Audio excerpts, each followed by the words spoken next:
Welcome to Let's Talk Business Phoenix, the Greater Phoenix Chambers podcast.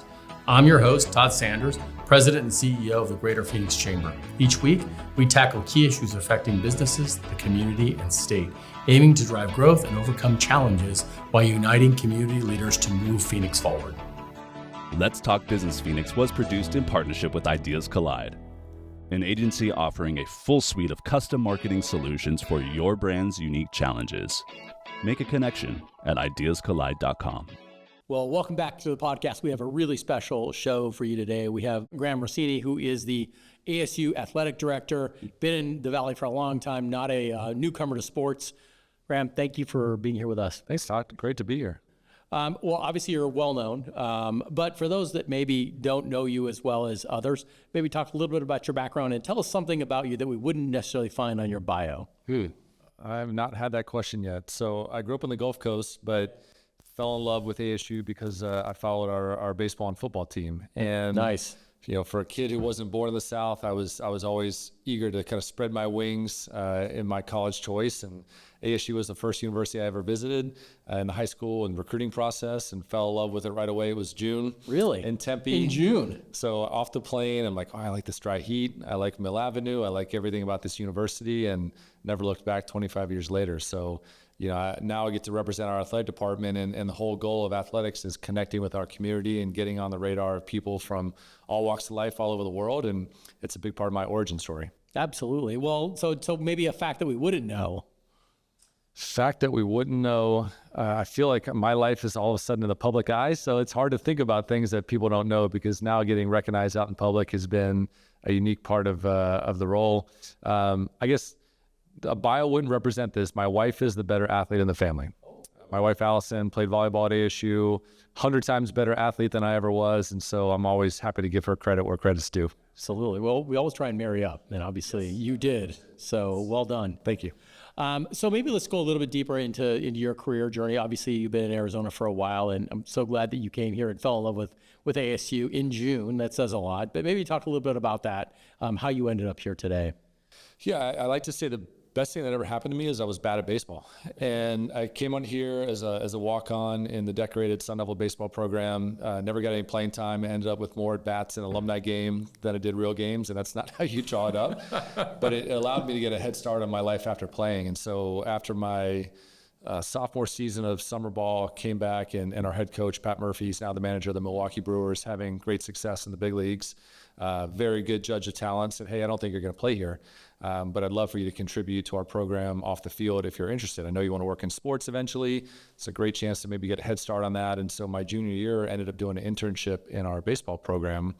And that in some ways led me to the position I'm in right now, because I got a head start on building relationships, building my resume, building a network that continues to bear fruit every single day I wake up. And so I like to joke that because I wasn't a better baseball player, I got a head start on life after playing, and it's led me down a very valuable road. Well, and obviously your coach led you in the right direction, and he was I think probably a mentor. It sounds like in many ways he saw something in you. Well, and I ended up spending 8 years with the baseball program, 6 on the coaching staff, and so it got to a point where he said, "Hey, I want to recruit, I want to coach the team, I want to let you handle everything off the field." And basically, the business operations of a top 10 Division I program was so valuable at 21, 22, 23 years old, and got a chance to tap into his network in my own way and just build relationships. And relationships allowed me to be curious. They allowed me to kind of get a little bit of a peek behind the curtain that maybe most entry-level professionals don't normally get, but it just allowed me to understand how business at a high level gets done. And at a young age, to get that head start, no grad program, no internship can kind of give you the real skinny in the way that was enormously valuable for me in ways that maybe I didn't appreciate at the time, but I'm so thankful for now. Well, and you couldn't be shy. I mean, you had to get out there and just do it. Yeah, there's no replacement for doing it. At some point, getting your hands dirty is the best career advice that I can ever give. And when you get a chance, just dominate the job you're in. And that's usually the best way to advance, is just be the best that you can at whatever you're here to do today. What did you study? What was your major then? business management. Okay, so that probably helped you a lot in terms of some of the work you're doing today. Yeah, there's no doubt. I ended up going back and got my MBA at ASU when I was with the Diamondbacks, and so had a 21-month period of getting my MBA. We were building Salt River Fields, organizing the All-Star Game back in 2011, which was a great driver for the Valley. So I ended up finishing, classical grad school, but in the meantime, that real life application of how business gets done, no replacement for that. Absolutely. And so how different was it going over to the big leagues from ASU? It was a big change. I thought I was ready for it. I knew at a young age that working in Major League Baseball was a career aspiration of mine. And I think I was 27 at the time, went over for the 2008 season. Derek Hall was a couple years into the role as president, had big visions for what he wanted the organization to become. And we're seeing that play out very much now.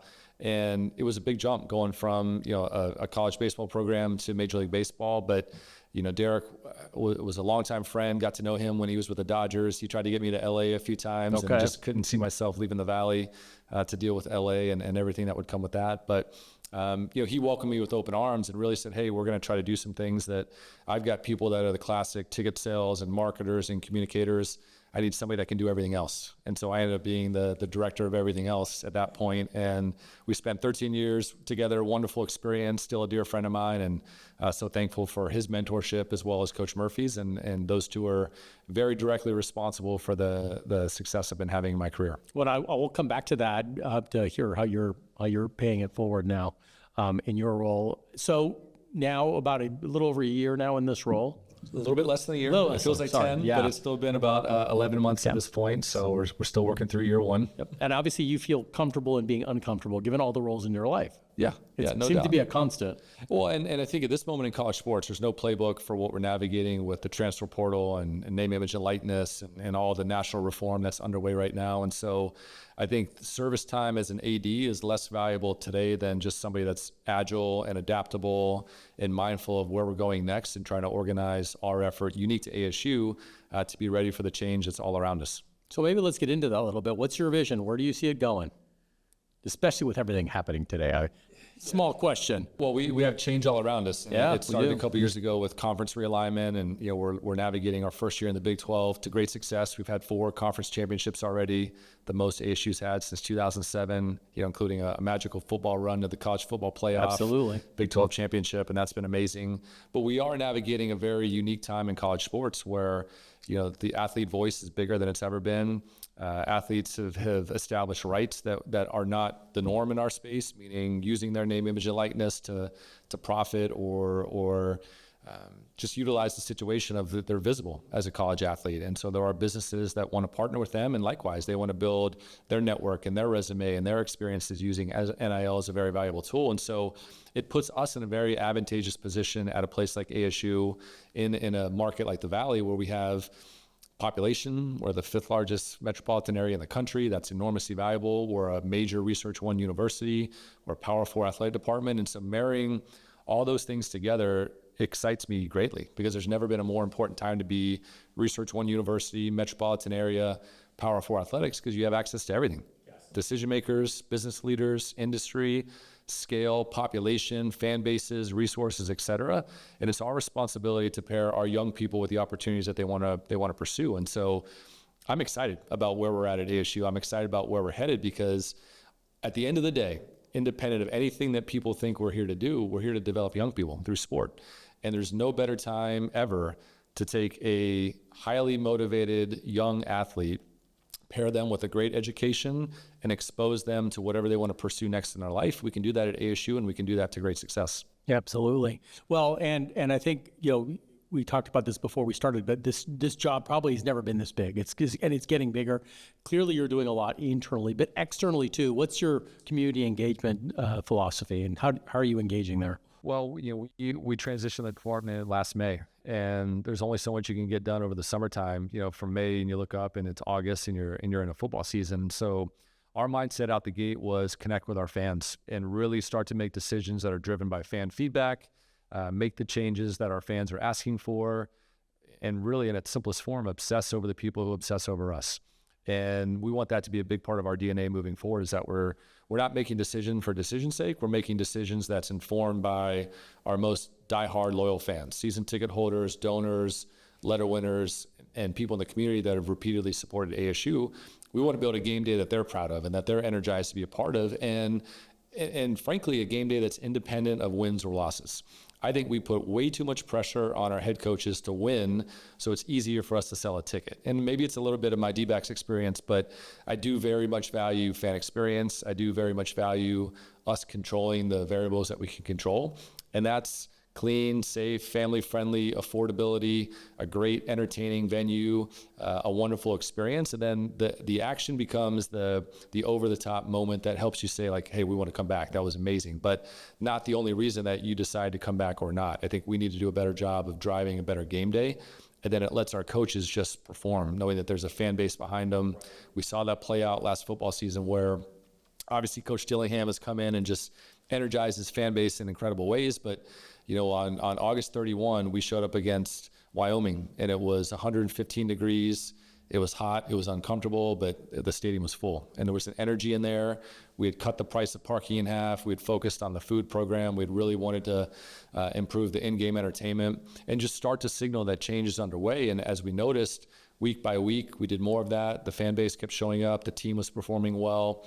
And then we got to a point, I think, during our Kansas game where we're down by a score, final drive in the fourth quarter, and coach goes to a freshman quarterback and says, hey, kid, go win this game. And he looks up, and there's a jam-packed Mountain America Stadium. There's 10,000 students, and he goes, executes this drive, and it took off at that point moving forward, where the fan base was bought in, the team was responding, the team was feeding off this incredible energy from the fan base, and it turned into this beautiful reciprocal relationship of fans supporting the team responding well, and then the magic started to happen, and we want to replicate that in all of our sports.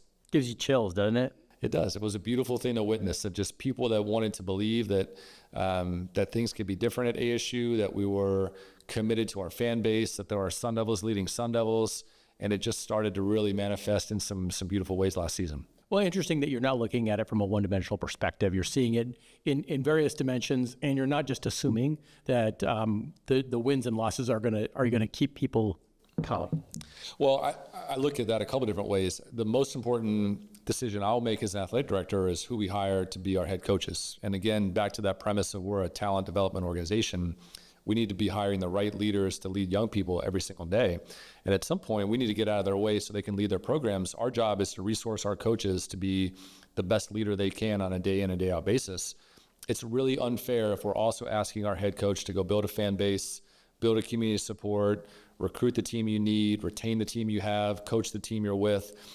That's too much for any one person. And so we've got to share that responsibility throughout the department, where our coaches know that we're in the foxhole with them. We're going to roll up our sleeves. We're going to find the resources that allow them to lead at the highest possible level, while also building this fan base that's going to be energizing their team to go compete at a high level, get recruits excited about what's happening at ASU, and then build that flywheel of success that's happening all around us. And I'm so proud of our coaches. It's been probably the most satisfaction or joy I've had in year one is watching this cohort of head coaches that we have collaborate, feed off each other attention. Our volleyball team wins the Big 12 championship, and Kenny says, hey, I'm going to one-up you. And then our swim coach goes out and wins both the men's and women's Big 12 championship in swim and dive. And so it's that friendly competition amongst coaches. But in the past, I'd like to say we used to operate like 26 independent contractors that all wore the same uniform. And now we're operating like a department with one heartbeat, and they're collaborating and they're sharing notes and they're energizing one another. And they just push each other to new heights. And it's been really exciting to see. And then you come back to this idea of the community, and we all win. For sure. Well, we're trying to be a point of pride for the community, and we're trying to use all 26 sports to connect into the Valley and know that there are great pockets of hockey fans and hockey players. And the same goes for beach volleyball and lacrosse and triathlon and all of our sports for that matter. And when we have 26, the most in the Big 12, all 26 need to have a unique value proposition back to ASU, back to our community, and we're trying to build around that reality. So you mentioned the Valley and our community, and I want to pull back a little bit to not the country, but the world, because I got the privilege of being in Paris last year, and people were talking about ASU. Yes. And Leon and the incredible coaching he received. Talk a little bit about that, having the focus of the world on our programs here in Phoenix. Well, that's the reason that you have Olympic sports, because not only are they connecting in the Valley, but on the Olympic stage, it gives us a tremendous platform to illuminate not only what's happening at Arizona State University, but also, hey, what's going on in Phoenix, Arizona? What's this Valley of Sun all about? And when Leon Marchand goes out and dominates the Olympics, and a number of his teammates, Ilya Haroun, who's a bronze medalist in the Paris Olympics, came back to lead this team to the Big 12 championship. He's on campus right now. He's recruiting other world-class Olympians to not only join the ASU team, but also just to train in the Valley. And it's just a great way to introduce people to the market that we're so lucky to call home. And the same goes for our tennis programs, our golf programs, our track and field programs.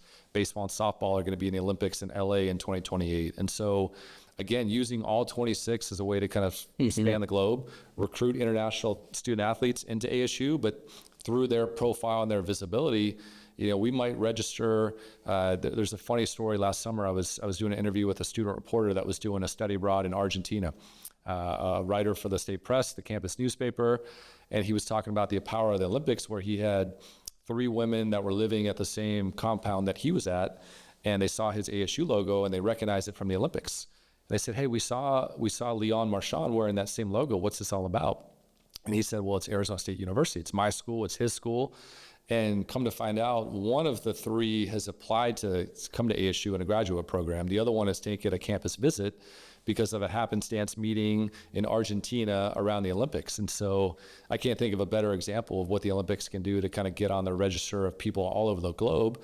And who knows what happens to that young woman if she comes to ASU and it changes her life and she calls the Valley home and launches a successful business here, and it all goes back to ASU having a presence in the Olympics. Absolutely. I mean, think about it. I mean, that's how you came here, right? You saw something that you wanted, and people from Argentina, hopefully France, are looking at us differently. Was it surreal, though, to see that focus on ASU at the Olympics? It was exciting, and we've had that over time. Our Olympic pedigree is among the best in the Pac-12 as a conference. We got to enter the Big 12 and really carry that torch loudly as having the most Olympians. I think we had 40 plus current or alumni connections to the Olympics. As we get ready for LA in 28 and Salt Lake City, not that far behind it, we think that has a chance to continue to grow. And it's just it's an incredible spotlight. And we talk a lot in our space about there are few things that can emotionally connect people to a university more than sports. And so we're very mindful of our responsibility within the construct of this incredible university on how do we use the athletic platform and all 26 sports to connect to people. And when you get the stage like the Olympics, there are a few things more powerful than what we saw play out last summer, and we want to do that every way that we can. Well, in a time when we're divided by so many things, it's sports is one of the last things that brings us together. It is. It's the great unifier. And we even talk about I think about a football game day in the fall. There are few things that can get 60,000 people together over a common bond.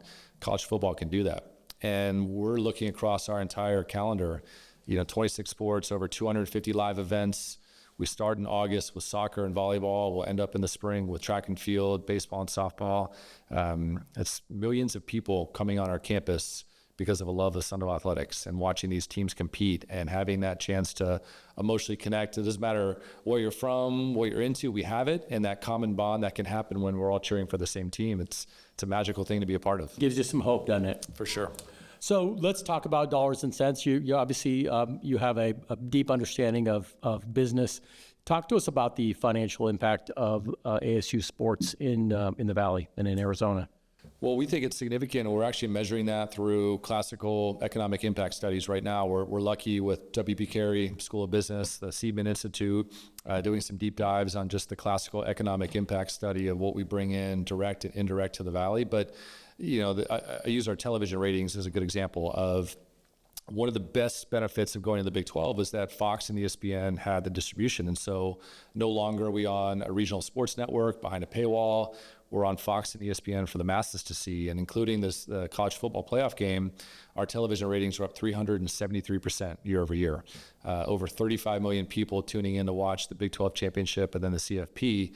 That's significant exposure, again, not only for ASU, but for the Valley as a whole in terms of people seeing how we compete, how we represent, the culture, the grit, the determination of our programs, but then also understanding the trajectory of this university over the last 25 years and everything that ASU's grown into become and what ASU means to the Valley and the state as an economic driver, recruiting industries. And TSMC comes to mind as a great outcome for all of us in the Valley that ASU was front and center of, and using the sports platform to create that awareness of what our institution is affecting for our society, for our local economy, and really driving those outcomes every way that we can. And so it'll be fun to kind of get through that report and really study the empirical data. But television ratings and attendance up 40% year over year are really good indicators that we're doing our part to drive the economy here in the Valley. Absolutely.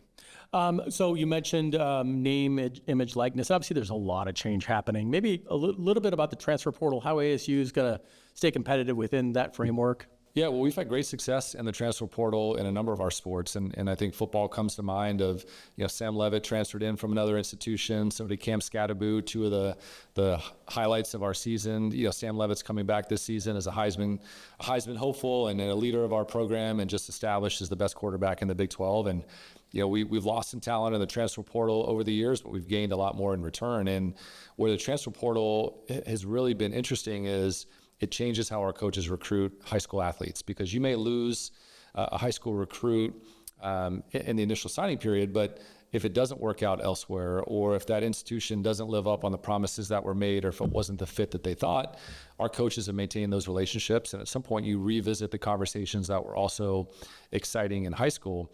At the same time, as we continue to have success, now we're on the radar of more kids. And as they're looking for the next option, they're looking for a great education, they're looking for a great place to compete, we like to say the transfer portal gives as much as it takes. And so we've been definitely the beneficiary of receiving talent coming into ASU through it. And it's just another tool. It changes recruiting.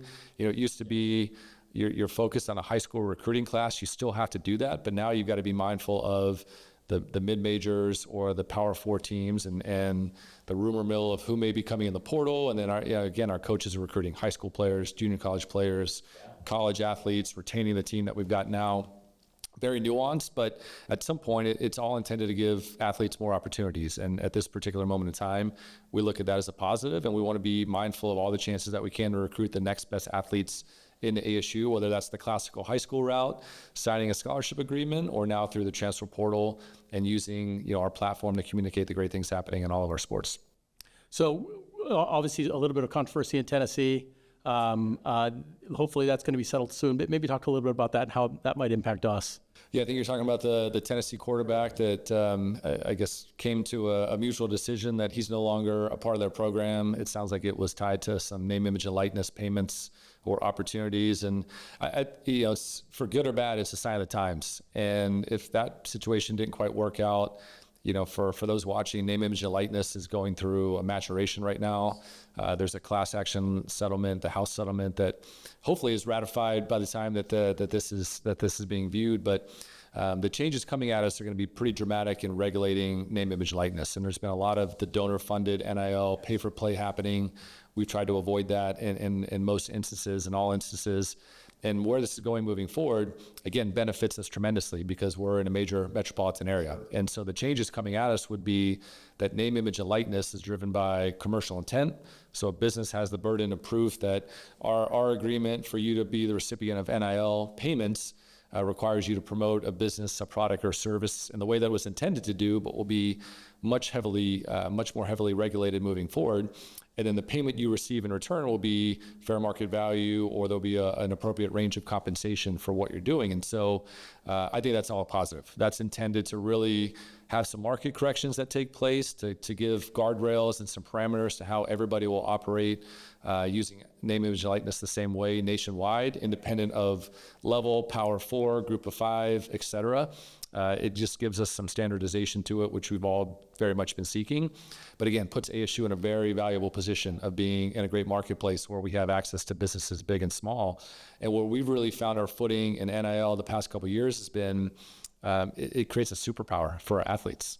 You talk to any of our 700 athletes, most of them have probably been competing in their sports since they were 4 or 5 years old. I know your son's a rower. He probably started that at a very young age. The commitment that they make to even earn a scholarship at a Division I level comes at a tremendous sacrifice. And so if they're not studying, they're usually practicing, working out, conditioning, competing, et cetera.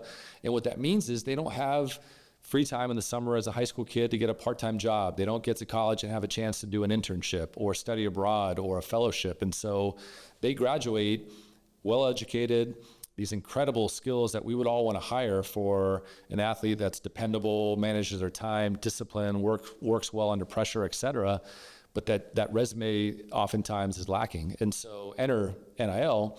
Now we're finding great success in pairing businesses with our athletes, where it's less about what the athlete's making. It's more about they're building out their professional network. They're gaining they're building a resume. They're gaining vocational experience. So when they graduate, they are a superhuman, well-educated, well-resourced as an athlete, an incredible skill set that they bring into a conversation. But now they've got real life experience, relationships in the industry that they're pursuing, some sense of the environment where they hit the ground running, because as we talk to employers, they love the idea of hiring athletes because there's an incredible skill set that they bring into the table, because they're battle tested in the ways that they're exposed to for so long. But now they've also got the resume to support the education and this soft skill set that goes with it. And so we've had great success there. I think we're going to continue to do that moving forward as the rules start to get aligned and standardized across the environment.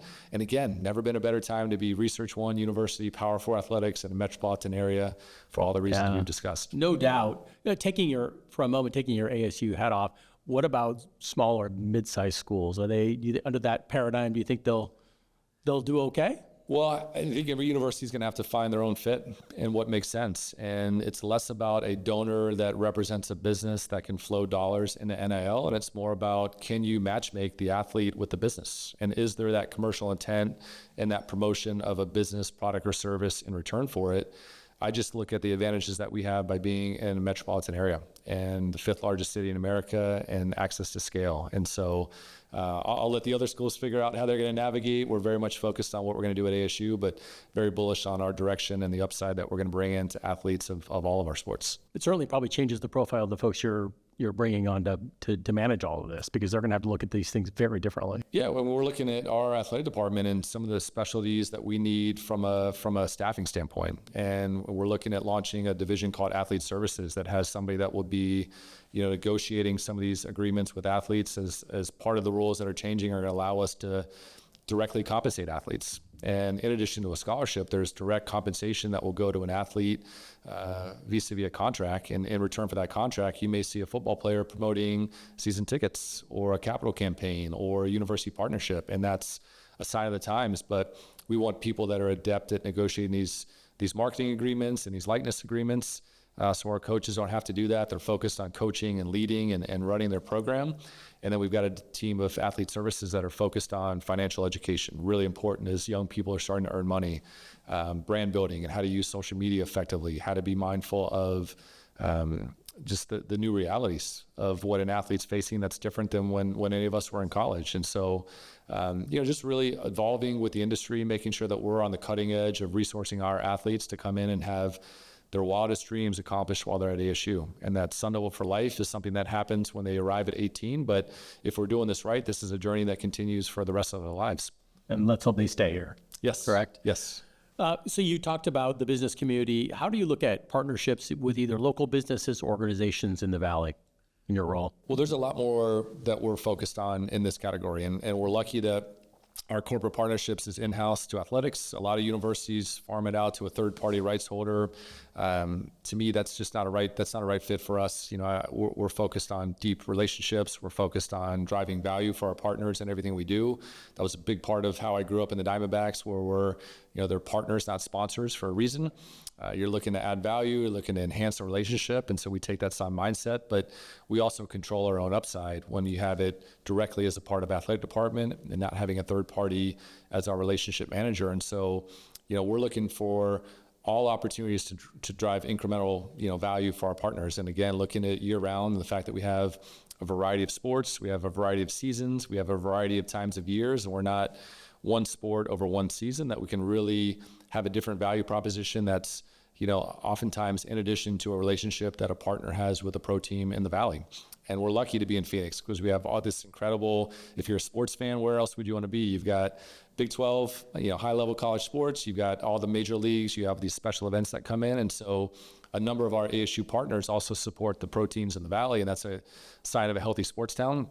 in our opinion, and we think the value proposition at ASU, it accents what partners do if they're partnering with the Suns or the D-backs or the Cardinals, et cetera.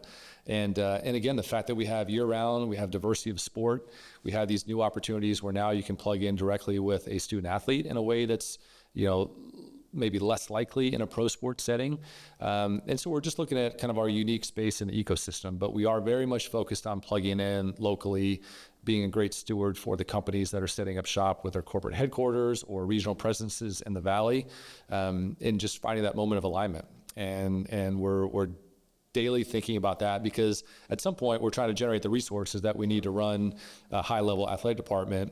Our cost of doing business is changing just like everybody else in the Valley and their own industries. And so, we're always looking at partnerships that can allow us to drive value for the partner in return while we're generating the resources that we can retain and hire great coaches and lead young people at the highest possible level. How is artificial intelligence, what kind of role is artificial intelligence taking in sports these days? Well, increasing at ASU, and we're lucky that this is a priority for Dr. Crow. We're lucky that AI is a huge area of emphasis across the enterprise and the university. And so, we've been talking about our ways to plug into that from an athletic standpoint. What I've found interesting in college sports is that we are behind relative to sports science, relative to, maybe the different ways that you can accelerate performance or recovery for a student athlete, decision-making. Professional sports teams have front offices that have scouting and player development.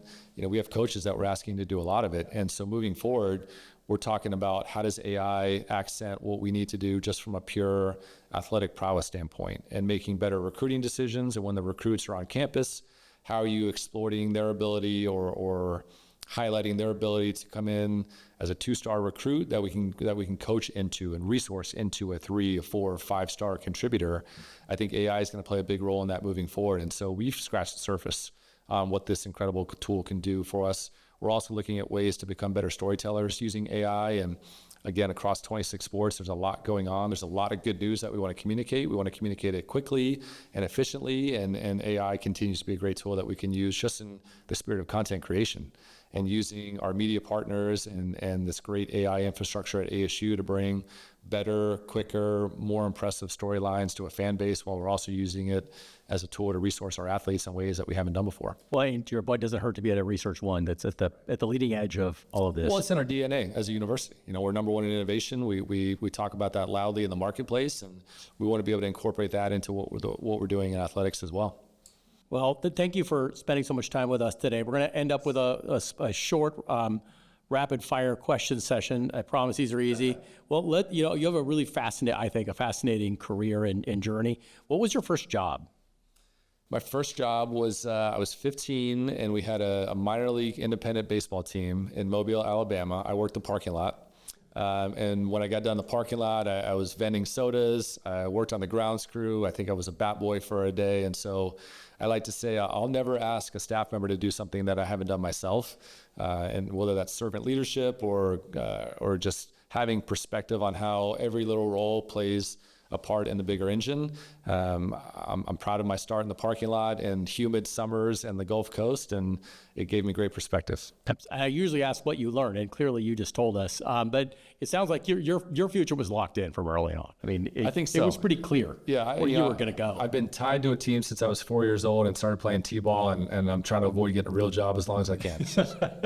Okay, so we're going to diverge from sports for a second. First concert. That's a great question.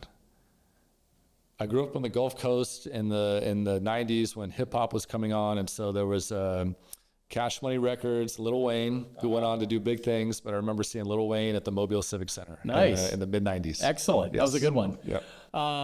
And then what's your biggest pet peeve? Pet peeve is I'm a big attention to detail guy, and so it drives me crazy when you see typos, when you see things that could be an incremental way or two a little bit better than they are. I think the little details are part of the big moments, and so when you see somebody that just was going through the motions and maybe not reaching their full potential or didn't spend that little extra effort to make something that was good great, it can drive me crazy at times. Well, and certainly in sports, it literally is Not even inches anymore. It's millimeters, isn't it? Yeah, and again, obsessing over the people who obsess over us. I think the little details, again, are part of the big moments, and those are the variables that we can control on a game day that we're very much focused on, and we'll never be done because there's always something else that we can be doing in support of our fans or our coaches. Okay. And finally, favorite Cam Scadaboo moment for last year? Oh, wow. There were so many. You can give us two. I think back to a moment the season before, actually. And there was a moment where he was either kicked a field goal or was on the punt team. And in that moment, you knew that this guy was willing to do whatever it took on behalf of his team and just the consummate teammate. And I think that concept of being a great teammate is such a testament to athletes and people in society that are, again, looking to value add to the environment that they're in. Cam would say yes to anything you asked him to do. He was a team first guy. He was appreciative of his opportunity. And in that moment, you could tell that Coach Dillingham was building the right culture around his program. He was getting the right people a part of it. And this was in the middle of a 3-9 season when it would have been easy to say, hey, I'm a running back. I'm here to be a running back. And he said, whatever I can do to help my team, I'm willing to do it. And when he was willing to, be the kicker for a game because we were shorthanded, that told you everything you needed to know about what Cam Scadaboo is as a person. And so to see the success that he went on to have a year later, was not surprised, but maybe it was a sneak peek of the amazing season that we saw him do last year. Absolutely. Well, since I said we were going to wrap it up, I do want to ask you one last one. Sure. Because clearly leadership is at the core of who you are, and certainly that's something that you admire. What's your definition of a good leader? Wow. I should have a better answer to this, but I think somebody who is aware of their surroundings to know that there's a moment where you want to be out in front and take the heat and take the bullets on behalf of whatever you're there to represent. There's a moment where you need to walk alongside your team, locked arm and in step. And there's a moment where you need to be in behind and let others take the lead and others gain the experience and others get the glory. And so I bring it back to maybe the concept of versatility and being self-aware and mindful of it. And knowing that I can't have one style. I need to be somewhat situational and understand the situation that we're in and how to position our team for the great amount of success. And sometimes that's going to be out front and be the visible leader. Sometimes it's going to be as a great teammate. And sometimes it's going to be taking a back step to let others gain that experience and that perspective that helps them in their journey. Well, I can't think of a better way to end the podcast. Thank you. And thanks for all you're doing for not only ASU, but for our community. Thanks, Todd. Thank you. Thanks for watching this episode of Let's Talk Business Phoenix. Please take a moment to tap the follow or subscribe button for more great podcast episodes to help your business thrive.